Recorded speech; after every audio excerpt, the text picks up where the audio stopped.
Welcome to a new episode of Edubyte. This time, we invited Associate Professor Dr. Huai, Consultant Family Medicine Specialist and Clinical Associate Professor at NewMed, to simulate the doctor consultation process.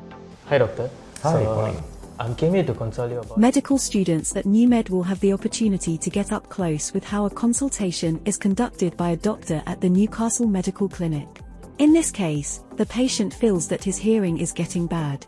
In order to get to the root of the problem, it is essential for the doctor to ask the right questions. Let's see how Dr. Low gets more information from the patient about his situation. It's well, right? There's no like swelling or anything? No. Nothing? Nothing. Huh? Alright. Is this the first time you're getting it? Yes doctor, this is the first time. This is the first time, yeah? Alright. Yeah. Do you have any fever? No fever. No doctor. fever? No. Okay. And it's just this 1 month that you suddenly get this hearing a bit muffled? Yeah. Okay, alright. And you say that there's no pain at all? Yeah, no pain. No pain at all? Just feeling full? Yeah, yes, that's right. The doctors here are also lecturers at NewMed. Students are able to benefit from the doctor's on-ground experience and delve into real-life patient care. The room spinning kind of sensation? No doctor, I don't feel anything like that. You don't feel anything? Yeah. Like that? Okay. What about feel like nausea, vomiting? No doctor. Not at all, huh? Yeah. How about ringing in the ear? Like that kind of sharp? Yes pitch? doctor, I feel that ringing. You have that, okay. And you say that it's totally dry, nothing leaking out from your ear as well? No, nothing doctor. Nothing as well? Yes. Alright, okay. Have you ever got like a very allergic nose or asthma all the while? Actually doctor, I don't have asthma.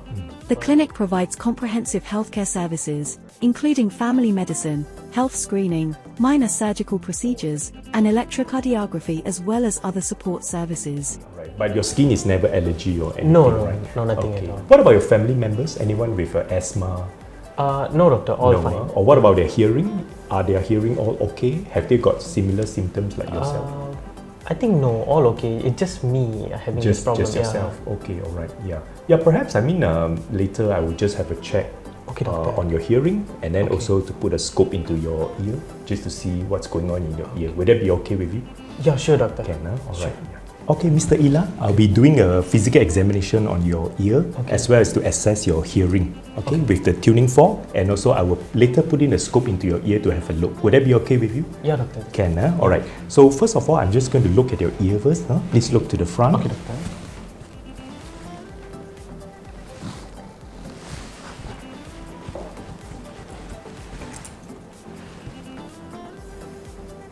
Okay. I'm just going to say something. Please repeat after me. Sure. I'll be standing behind you. Would that be okay? Okay. All right. Okay. 52. 52. 47.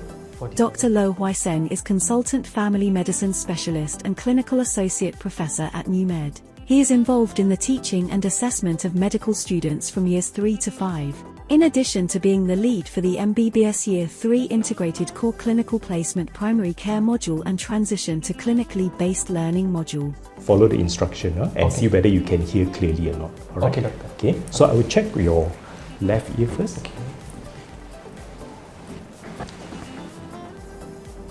Can you feel the vibration? Yes, doctor, I can feel. Yeah, please tell me when a vibration is over. Yeah, doctor, it stops. Can you still hear? Yes, I can still hear it. This test is called the Rinner test. The test differentiates sound transmission via air conduction from sound transmission via bone conduction. It can serve as a quick screen for conductive hearing loss. If the result of the test for bone conduction is better than air conduction, this means the patient cannot hear sound conducted through the air after the fork is moved from the mastoid process. Can you tell me, is it in the center or is it clearer on the left or right? Actually it's clear on the right. It's more like over here, Yeah. Right now? Okay, thank you. Now I'm going to use this scope and put it into your ear and have a look and see what's going on inside. Okay? Okay. Right now. The test that Dr. Low just conducted is called the Weber test. This test is mainly used to establish a diagnosis in patients with unilateral hearing loss to distinguish between conductive and sensory neural hearing loss. If a patient has a unilateral conductive hearing loss, the tuning fork sound will be heard louder in the deaf ear. If a patient has a unilateral sensory neural hearing loss, the tuning fork sound will be heard louder in the normal ear. The doctor will combine the results from the Rinner test and Weber test to determine the type of hearing loss a patient has.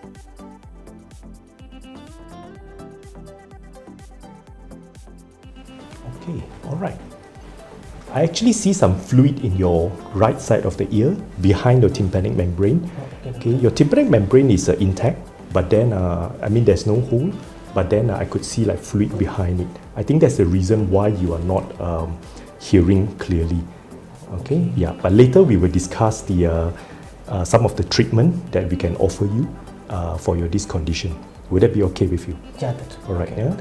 In this part, Dr. Low will discuss the treatments and solutions to treat the patient's problem. I believe that actually your ear, in the middle cavity, there's a fluid accumulation in the middle. Yeah. Okay. Most of the time, it's because of there's a tube that we call eustachian tube, which is a dysfunction. That means it's not really functioning. It's getting blocked. The eustachian tube is an opening that connects the middle ear with the nasal sinus cavity. This tube helps to balance pressure in the middle ear, drain fluid from the middle ear, and protect the ear from both hearing sounds your body causes and nasal drainage. Eustachian tube dysfunction may occur when the mucosal lining of the tube is swollen, or does not open or close properly. If the tube is not functioning properly, symptoms such as muffled hearing, pain, tinnitus, reduced hearing, a feeling of fullness in the ear, or problems with balance may occur.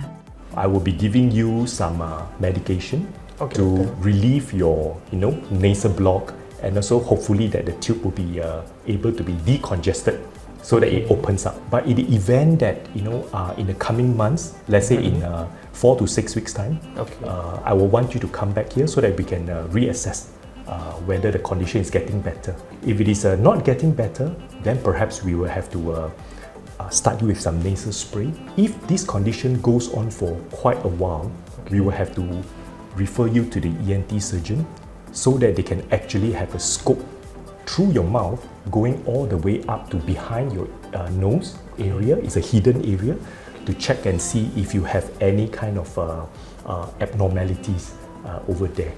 Yeah, but that will not be immediate.